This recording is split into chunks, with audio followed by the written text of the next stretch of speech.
القائد اللي فريقه مش واثق فيه مجرد مدير بيصدر أوامر. الثقة مش حاجة بتطلبها، الثقة حاجة بتبنيها. لو فريقك مش واثق فيك الأداء هينهار والنتائج هتبقى كارثية.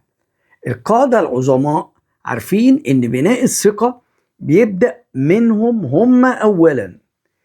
إزاي تبني الثقة جوه فريقك؟ 3 مبادئ حاسمة. المبدأ الأول: كن صادق وشفاف. الناس بتثق في اللي كلامه أفعال مش وعود.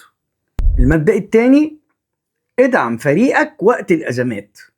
القائد الحقيقي مش بس بيقود، ده بيحمي فريقه كمان.